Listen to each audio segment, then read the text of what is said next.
자, 그다음에 이러한 아동학대에 개입하기 위한 현재 우리나라 아동보호 체계는 어떻게 구성이 되어져 있는지 자, 이런 것들을 구체적으로 알아보도록 하겠습니다. 자, 그럼 오늘 수업 시작하도록 하겠습니다. 어린아이가 죽은 사건이 또 발생했습니다. 이번에는 7살 남자아이가 집에서 숨진 채 발견됐습니다. 옛날부터 이런 사건들 종종 있었는데 쉽지 않아. 아저씨는 왜 찾았어? 좋은 아저씨니까. 엄만 죽어도 널 버리지 않을 거야. 잠깐만요! 갑니다! 애가 애를 그랬다는 게 지금 말이 됩니까? 그런 부모 밑에서 태어난 애들이 있어요. 재수 없는 애들. 내가 내 새끼 때리치기든 말든 상관하지 말고 가라고. 다 법적으로 끝난 건 몰라요? 아저씨가 정말 미안해. 네가 그랬잖아. 몇 대 때렸다고? 제가 잘못한 거예요?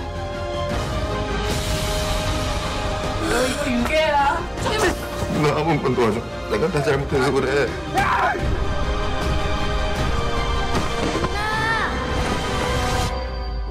이 아이는 내가 만났던 가장 어린 의뢰인이었습니다.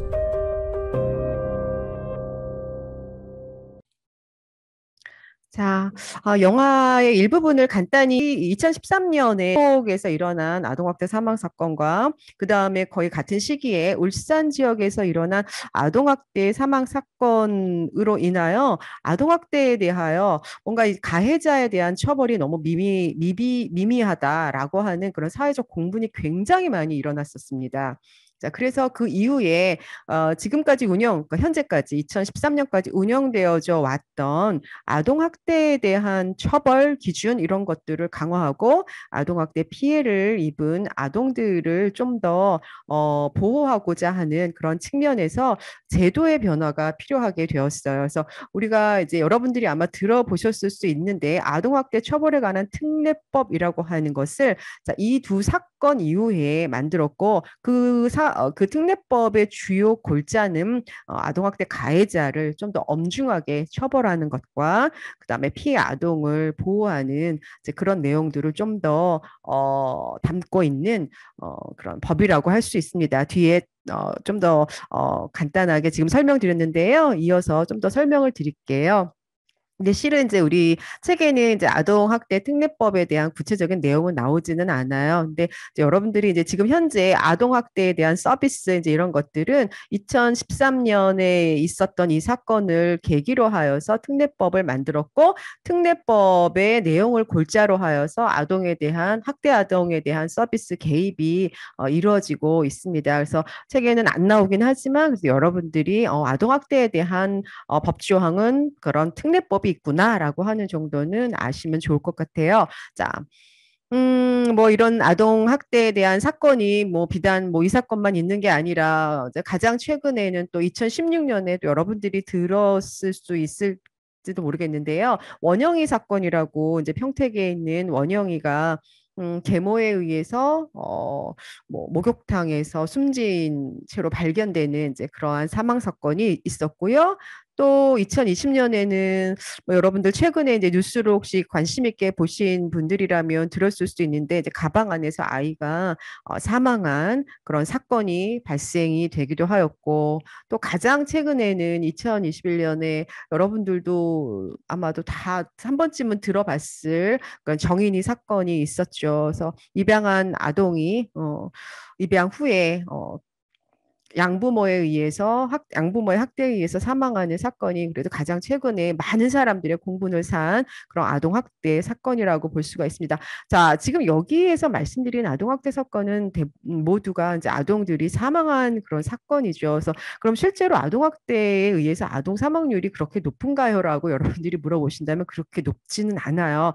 자, 하지만 우리가 어떻게 보면 가장 극단적인 아동학대 상황들이고 이제 이런 것들을 통해서 우리가 아동학대에 대한 서비스, 가해자에 대한 어떤 처벌 기준, 아동학대에 대한 전반적 인식 이런 것들에 대해서 좀 더 많은 사람들이 공감하고 그다음에 이거를 같이 아동학대는 그래요. 그러니까 보호자만 혹은 아동학대를 전담하고 있는 아동복지 기관만이 할 수 있는 건 아니에요. 전체적인 사회의 인식의 변화, 모든 사람들의 관심 이런 것들을 통해서 변화되어 나가는 그런 아동복지 분야라고 할 수가 있습니다. 자, 그래서 오늘은 이제 아동학대에 대해서 전반적으로 알아보도록 하겠습니다.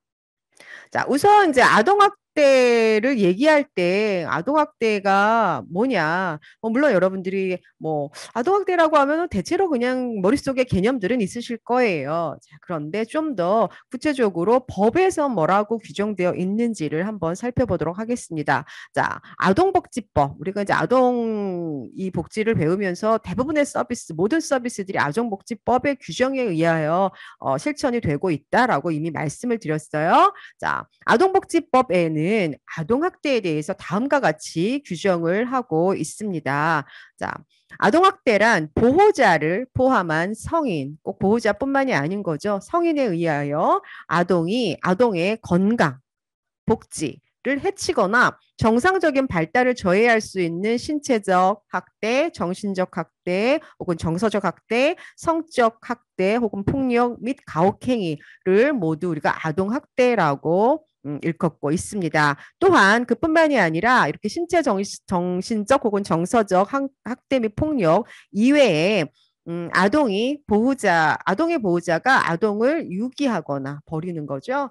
방임하는 이러한 것도 아동학대라고 합니다. 그래서 우리가 아동학대 얘기할 땐 아동학대 및 방임이다라고도 얘기를 해요. 그래서 여기서의 학대는 이제 뭔가 좀 더 이렇게 처벌, 가혹행위 이런 것들이 포함되고 방임의 경우에는 가혹행위는 아니에요. 그냥 방치하는 걸 우리가 방임이라 그러죠. 그래서 아동학대 및 방임이다라고도 이야기하지만 전반적으로 방임도 아동학대 범주에 포함이 됩니다. 자, 여기서의 아동은 18세 미만의 아이들을 이야기하고요.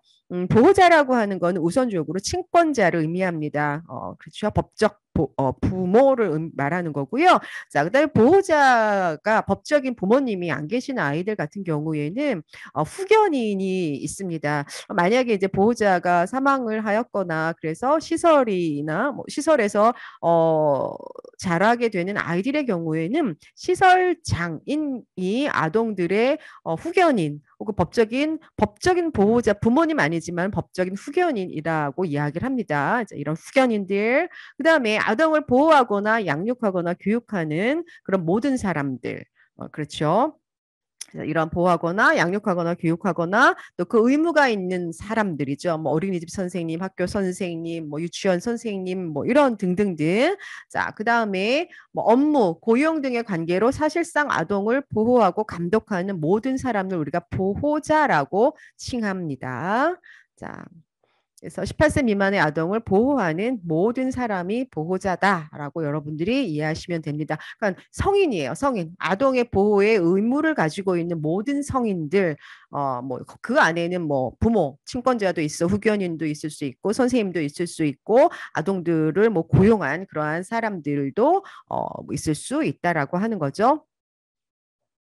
자, 그 다음에 아동학대의 유형을 한번 살펴보도록 하겠습니다. 아동학대는 크게 신체학대, 정서학대, 성학대, 방임 및 유기로 구분할 수가 있어요. 자, 그렇다면 우선 신체학대는 말 그대로 신체적으로 아동의 신체를 손상을 입히는 모든 행위를 의미합니다. 자, 그랬을 때 여기에서의 신체학대는 우발적인 경우는 아니에요. 우발적인 어떤 사고라기보다는 지속적으로 아동의 신체를 손상을 입히는 그런 모든 행위를 의미합니다. 그래서 보호자를 포함한 성인이 아동에게 아이들에게 우발적인 사고가 아닌 상황에서 신체적 손상을 입히거나 신체 손상을 입히도록 한 모든 행위를 의미합니다. 그래서 이제 구체적으로 어떤 것들이 신체학대고 신체학대를 입었을 경우에 아이들에게 나타나는 신체적인 혹은 정서 행동적인 징후에 대해서 알아보도록 할 거예요.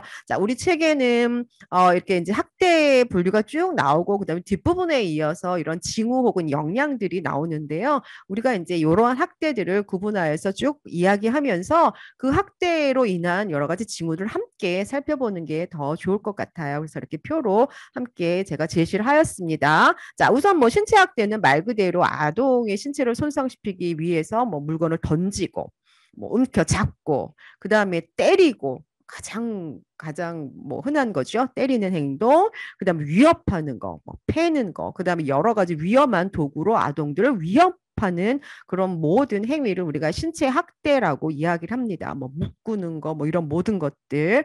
자, 그랬을 때 신체 학대를 당한 경우에 아이들에게 나타나는 신체적인 징후는 그렇죠. 신체적 손상이에요. 어디가 부러졌거나 골절이 됐거나 뭐 이런 것들. 그다음에 뭐 말하기는 어렵지만 설명하기 어려운 상처들. 여기저기 막 상처가 나와 있고 화상이 입어져 있고 골절, 뭐 부러지거나 이런 것들, 이런 상처들 대부분의 눈, 입, 몸. 그러니까 보통의 그러니까 이런 아동학대를 하는 신체학대를 하는 사람들은 보이는 부위보다는 안 보이는 부위를 오히려 학대하는 경우가 많아요. 그랬을 때 얼굴은 아무렇지도 않은데 이렇게 긴팔 입은 경우에 이렇게 손을 들춰보면 멍이 들어있거나 뭐 이런 것들, 멍자국들 뭐 이런 것들. 그다음에 다양한 상처가 되겠죠. 그래서 도구의 모양이 그대로 만약에 뭐 자루 때렸으면은 자자국이 그대로 남아 있는 거. 그다음에 담뱃불로 아이들을 짖은 경우에 담뱃불 자국, 뜨거운 물 부었을 때 뜨거운 물 데인 자국, 뭐 이런 모든 신체적으로 나타나는 데이고 비고 찔리고 뭐 이런 뭐 맞은 자국이 나타나는 부러지고 이런 모든 것들이 신체적 징후라고 볼 수가 있고요. 자, 이렇게 신체 학대를 오랜 기간 입은 아이들의 경우에는 어른들을 무서워합니다. 그래서 어른들과의 접촉을 피한다거나 그다음에 다른 아이들이 울 때 굉장히 불안해한다라고 하는 거예요. 그래서 왜냐하면 항상 이제 그런 학대 상황에 노출되어 있는 경험이 많기 때문에 그런 불안한 거죠. 또 다른 아이가 울고 있으면 내가 맞을지도 모른다라고 하는 그런 불안감 때문에 불안해하거나 자, 이런 경우에 많이 이제 신체 학대를 받은 아이들은 불안해도 하지만 실은 굉장히 공격성을 갖게 될 수 있어요. 왜냐하면 지속적으로 보호자에 의해서 공격적인 행위를 누적적으로 받아왔기 때문에 우리가 그게 학습된다라고 하잖아요. 그래서 아이도 공격적이고 파괴적인 행동을 보일 수가 있고요. 또 반대로 너무나 오랜 기간 신체 학대를 받아서 무서워서 위축되는 경우도 있을 수가 있습니다. 부모님한테 늘 맞았기 때문에 아이들은 어른도 무섭고 부모님도 무섭기 때문에 집에 가는 걸 아이들이 굉장히 두려워합니다.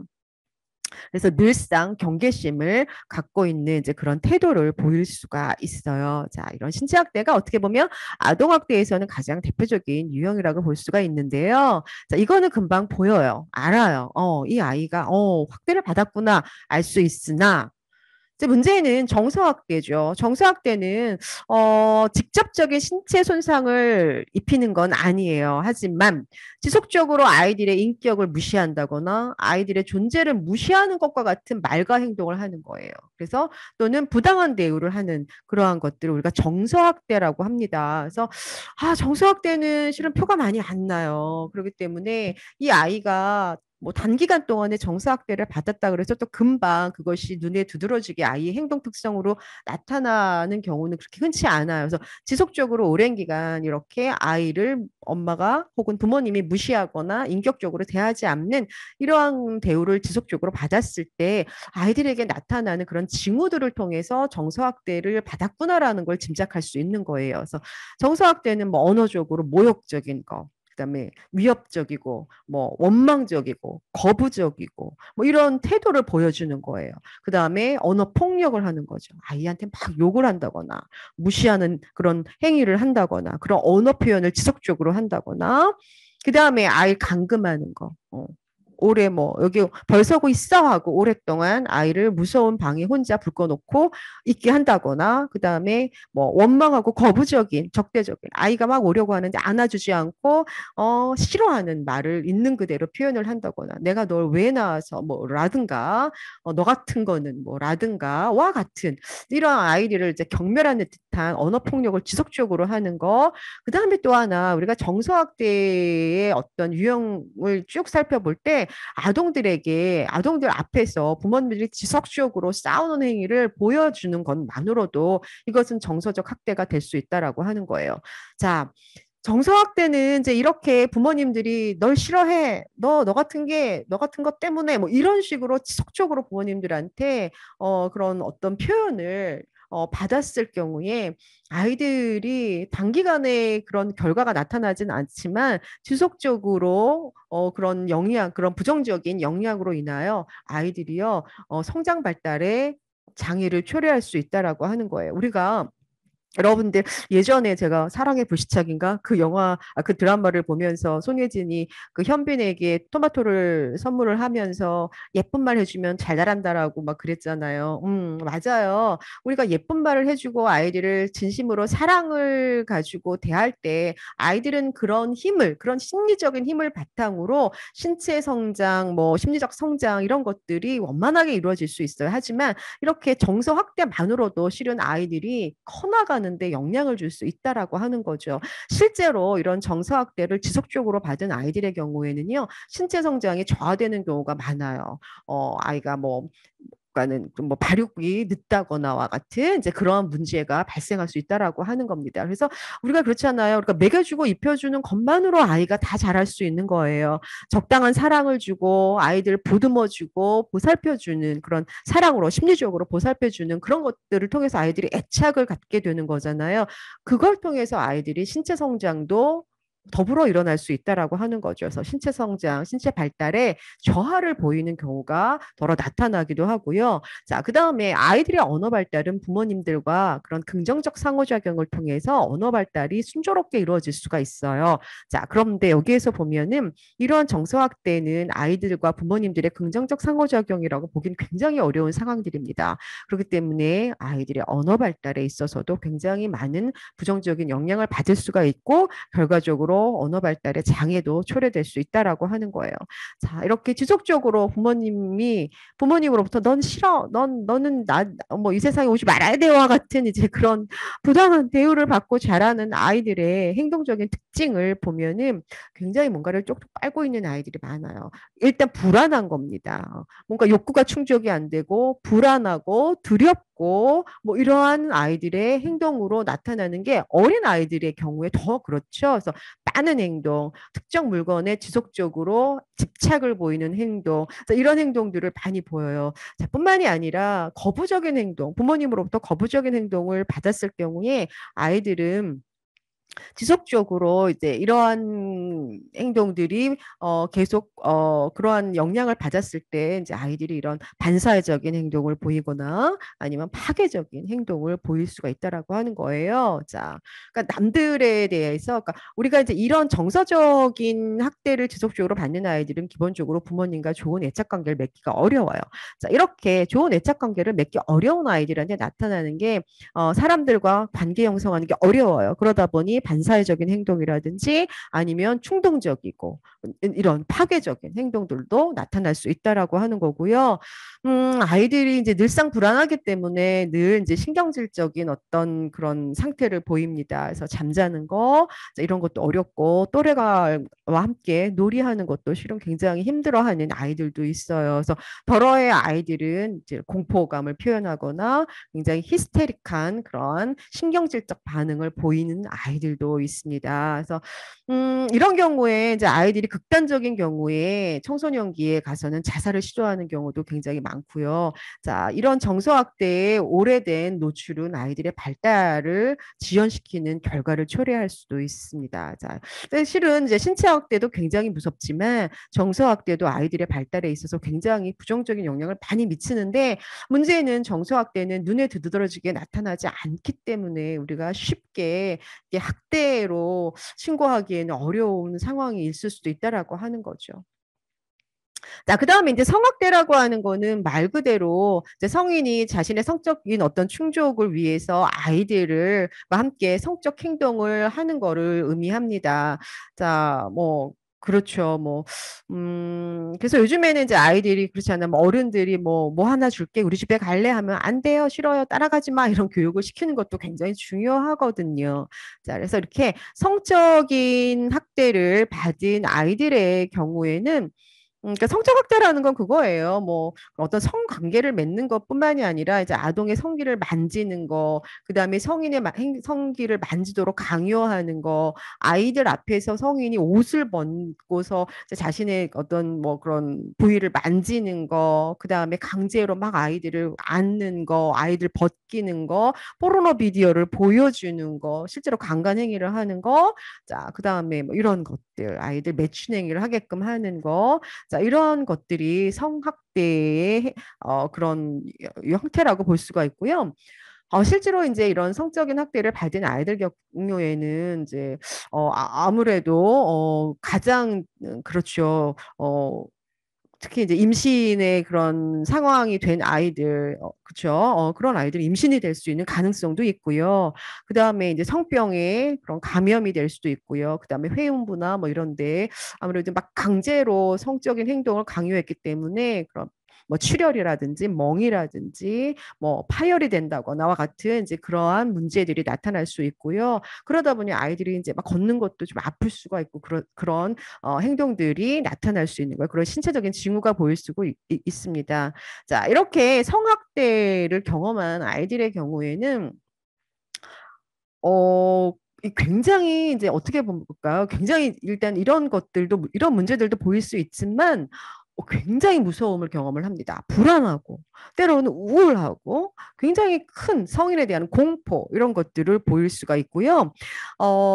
이제 학령기의 아이들, 뭐 초등학교 고학년이라든지 중학교라든지 고등학교를 다니는 시기의 아이들 같은 경우에는 학교를 가지 않는다거나 아니면 가출을 한다거나 아니면 알코올 및 약물 남용과 같은 이런 행동을 보일 수도 있다라고 하는 거예요.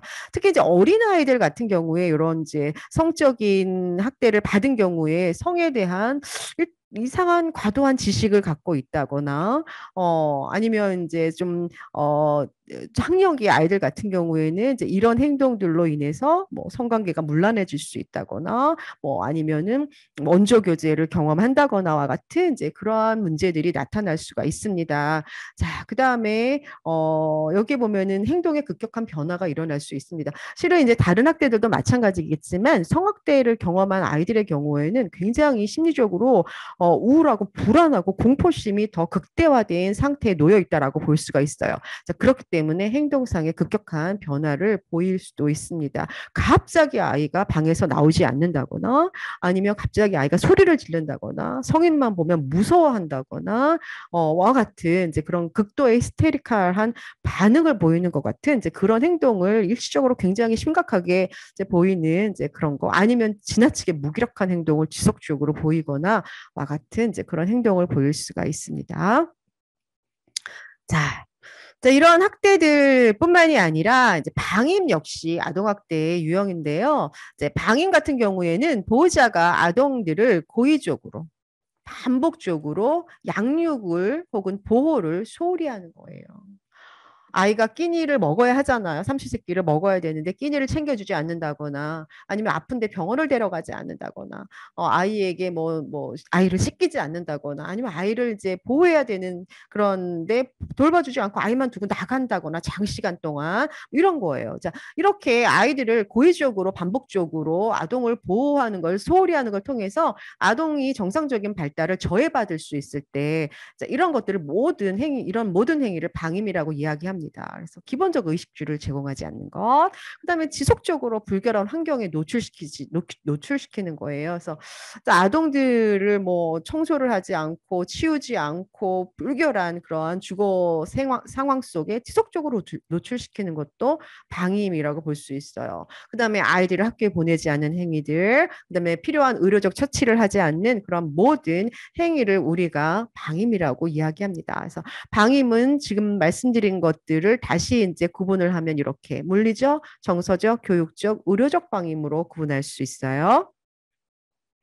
자, 좀 전에 말씀드린 것처럼 뭐 의식주를 제공하지 않는 거, 그다음에 뭐라 그래야 되나, 아주 굉장히 지저분한 환경을 지속적으로 노출시키는 거, 그다음에 아이들 두고 뭐 나가서 오랫동안 돌아오지 않는 이런 모든 것들이 물리적 방임이고요.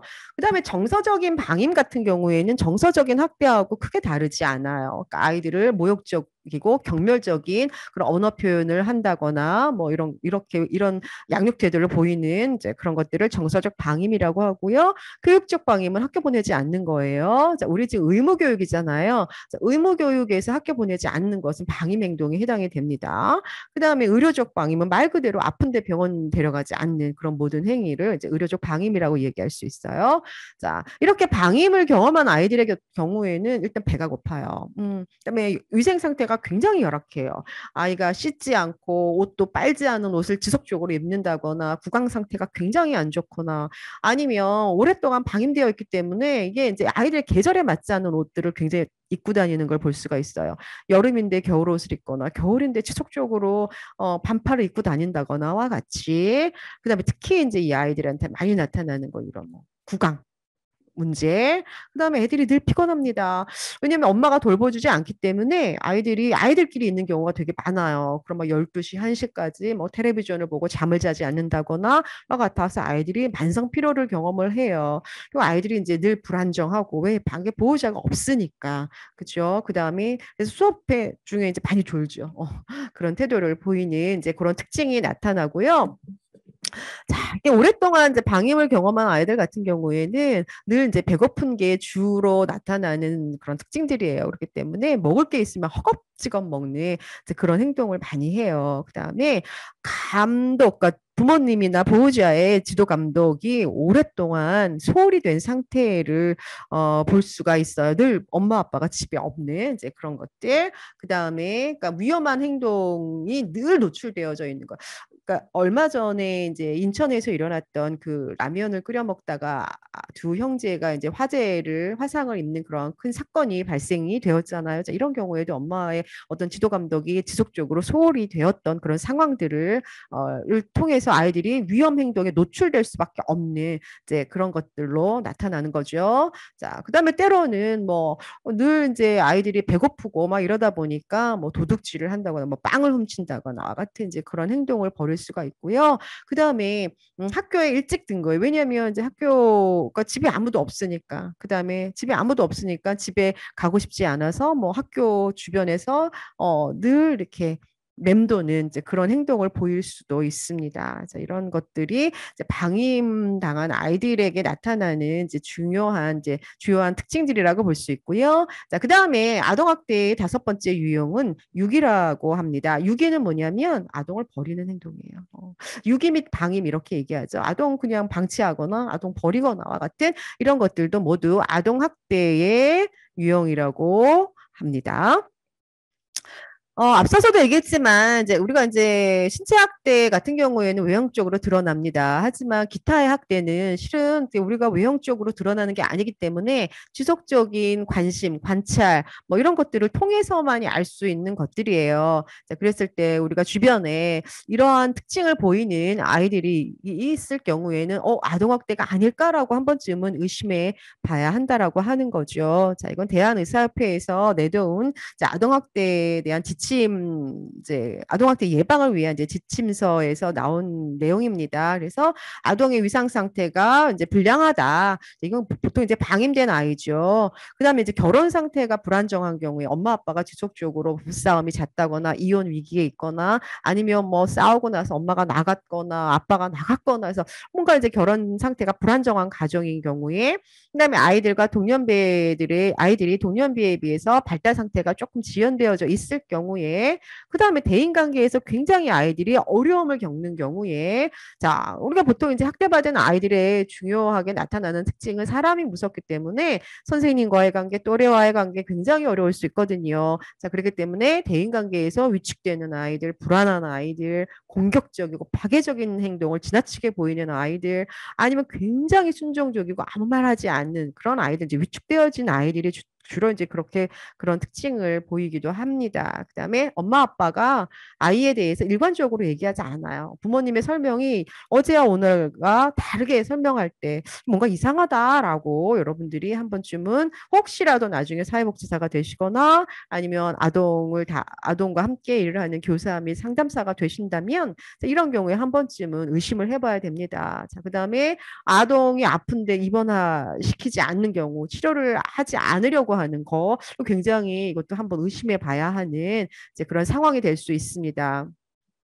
그다음에 아동이 자꾸 이제 대인 관계에서 어른들과의 관계에서도 그렇고 뭔가 숨기려고 하는 태도를 지속적으로 보일 때도 뭔가 아동 학대가 의심이 되는 그런 상황이지 않을까라고 여러분들이 한 번쯤은 의심해 봐야 합니다. 자, 왜냐하면 이렇게 우리가 복지를 공부하는 여러분들은 이후에 이렇게 전공을 살려서 이런 분야로 나가신다면 아동학대 신고 의무자입니다. 그렇기 때문에 반드시 이런 상황에 접했을 때 신고를 하셔야 되는 의무가 있고요. 꼭 의무가 있지 않더라도 우리가 주변에서 이러한 상황을 보았을 때 한 번 정도는 이제 아동 관련 기관이라든지 이제 그런 곳에 문의를 해보는 것도 좋다고 보여져요. 자, 앞서서도 얘기를 했습니다. 우리가 이제 아동복지법에서는 아동학대에 대해서 규정을 하고 있어요. 그래서 이러한 것들은 아동학대다라고 규정을 하고 있습니다. 그래서 그런데 이제 문제는 뭐냐면 아동학대에 대한 처벌 수준이 따로 규정이 되어 있지 않았기 때문에 아동학대에 대한 처벌이 너무 수준이 낮았었던 거예요. 그런데 이제 앞서서도 제가 영상물을 보여드리면서 또 설명을 했던 부분 중에 하나가 칠곡 사건을 계기로 하여서 그러니까 칠곡 사건은 아이가 실은 이제 갑자기 복통을 호소하면서 쓰러져서 죽은 거예요. 자, 근데 이제 알고 봤더니 이 엄마가 계모가 지속적으로 아동을 막 세탁기에 놓고 아동을 막 돌리기도 한다거나 뭐 이러한 것과 같이 뭐 지속적으로 막 때리는 것과 같은 그런 학대 행위를 지속적으로 했었던 그런 결과 이제 아동이 이렇게 사망하게 된 사건인데 그것 이외에 또 앞서서도 말씀드린 이제 울산에서의 또 이런 아동 학대 사망 사건이 나타났어요. 근데 이 두 사건에서의 문제는 뭐냐면 기존에 우리가 아동학대에 대한 규정이 아동복지법에서만 있었어요. 근데 아동학대가 아동이 이렇게 학대로 인하여 사망하였는데 학대 가해자에 대한 처벌이 4년 정도밖에 안 나온 거예요. 실은 우리가 이제 사망 사건에 대해서는 뭐 저도 법에 대해서는 뭐 구체적으로 잘하는 건 아니지만 사망 사건의 경우에는 살인죄로 우리가 처벌을 받잖아요. 형사법에 의해서. 그러면은 실은 이거보다 훨씬 더 형량이 높을 수가 있어요. 근데 이 아동학대는 아동이 사망했는데도 불구하고 살인죄 적용이 되지 않는 거죠. 자, 그러다 보니까 형량이 굉장히 낮다. 왜 부모님이 나는 고의로 그런 게 아니다라고 그렇게 자신의 행동을 정당화시킨다면 이걸 살인죄 적용을 할 수가 없는 거예요.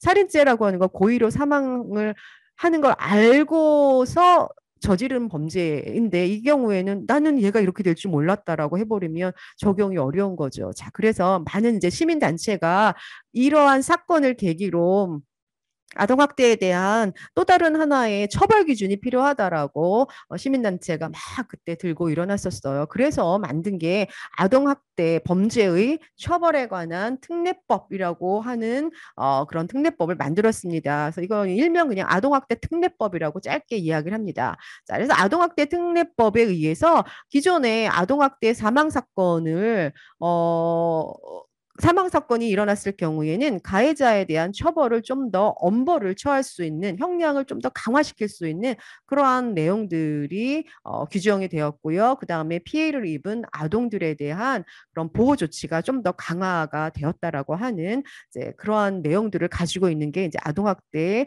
범죄의 처벌에 관한 특례법입니다. 그래서 지금 아동학대의 모든 서비스는 요 특례법에서 제시하고 있는 이제 구체적인 내용들에 따라서 아동학대 서비스가 이루어지고 있는 겁니다. 자, 그래서 아동복지법에서는 이제 아동학대에 대한 기본적 규정을 해놓고 그 다음에 아동학대에 대한 구체적인 처벌에 관한 내용들은 이 특례법에 의해서 처리가 된다라고 여러분들이 이해하시면 될 것 같습니다.